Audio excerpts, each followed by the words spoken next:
Hi, folks, and welcome to another season of Fantasy Showdown. I'm Vince Cellini. This is the show where we have a rotating panel of experts debating their fantasy picks and maybe helping you along the way. And before we get to them, we do want to take care of one order of business and welcome in our new sponsor, Farmers Insurance. Woo! Thank you for being with us, Yes. Farmers Insurance.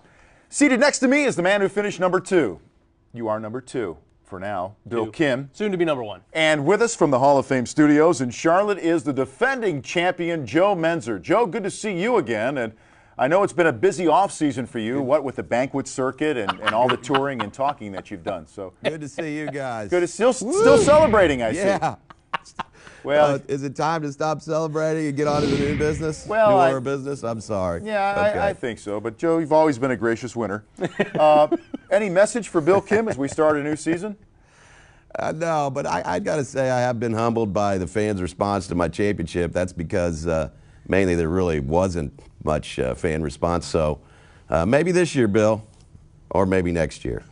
We'll see. You never can beat a guy with props, can you? Wait, homemade hats and confetti in a trophy, it doesn't get any better than that. That's why I'm glad he won the championship.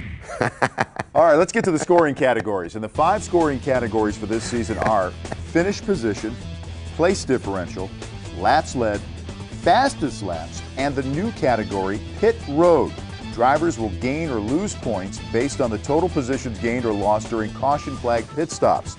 And finally, we have a new rule this year. We call it Best Dollar I Ever Spent. There will be a 25-point penalty for having a driver on your roster that does not race. So trolling the starting lineup each week for cheap guys will be a necessity. That's otherwise known as the Sholin rule. Jason on Sholin that rule? one, yes. That's the other name for that.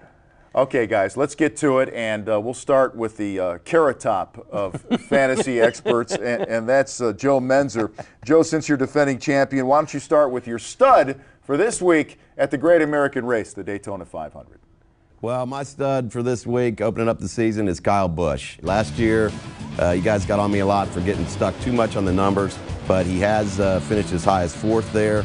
And he's won at this track in July. He's also finished 2nd once in July at Daytona. I'm going with my ample gut on this one. I've worked a lot on my gut on the off-season, not necessarily in a good way.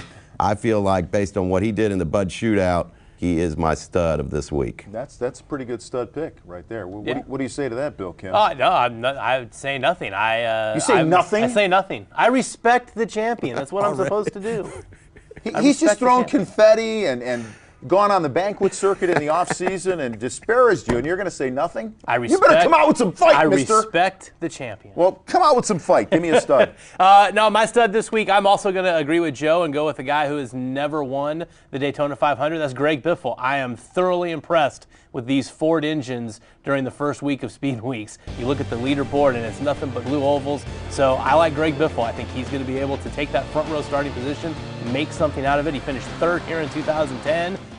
Greg Biffle will be my stud. All right, good. You said that with conviction. I like that. All right, number 2. What Yes. about your duds for this week? Duds. Aside from Joe Menzer, my dud is Denny Hamlin. Something about Denny Hamlin at Daytona just doesn't mix. One top 10 here. That was in a July race a few years ago. His best finish in the 500, 17th. Haven't seen a lot from him during this first week of Speed Weeks to really get excited about. So Denny Hamlin, my dud. Denny Hamlin, and to you, Joe Menzer, for a dud, sir. Well, I was glad to see Bill had a little bit of fight in him to give me a little bit of a shot there.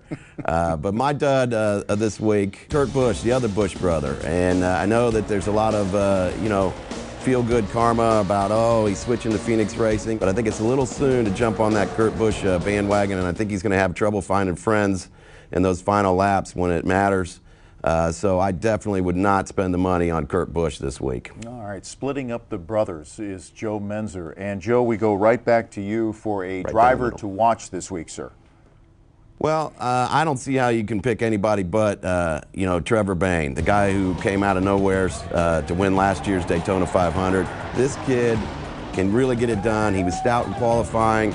He's going to be stout in the duels. He'll be right up there with those Ford engines and getting some help from those Fords when it counts. Yeah, everyone thinks that you remind them of Trevor Bayne, except that he is, younger and better looking and more charming, better guy in general. Yeah, other than those things. Yeah, but they're not big things. Close. Who's one to watch? It's also a couple 100 pounds lighter too, I think. But most drivers are, so that's not a slam on Joe. That's just a driver in general. You guys want me to pick on Joe, and now that I've heard all three of his picks, I got to say, as the defending champion, I truly think he mailed it in here. I just feel like the defending champ is resting on his laurels, so to speak. He's just kind of, he's got the confetti, he's got the trophy, and it's kind of disappointing he didn't bring more to this game and this show than Kyle, Kurt, and Trevor, like 3 no-brainers. That being said, my one to watch this week is Ricky Stenhouse Jr. Do I think he's going to win? No. Could he? Absolutely. But he's very, very inexpensive. And again, he's in that Ford engine, which is just lit up Speed Week so far. Wouldn't surprise me at all to see a top 5 finish out of Ricky Stenhouse Jr.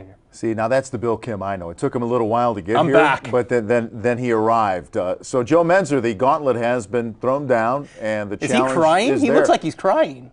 Somehow Ricky Stenhouse is a good one to watch, even though he might not win, but Trevor Bayne isn't. Folks, don't listen to Bill on this one. I mean, I'm telling you, Trevor Bayne may not win this race, but this is fantasy showdown. We're trying to get you some fantasy points.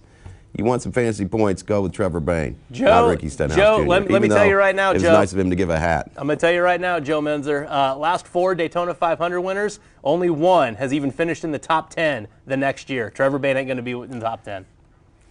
We'll have to leave it at that. Going with the gut, Bill. Going with the gut. It's a big one. Going with the gut. We'll have to leave it at that. And, folks, we hope we have helped you set your fantasy roster this week. And reminder, for more games, expert analysis, and news, log on to NASCAR.com/fantasy. And that does it for this week's edition of the Showdown. We have come out punching. We have come out with some fire. I'm fired up. Let's do it. We'll see what happens. So long, everybody. Enjoy the great American race.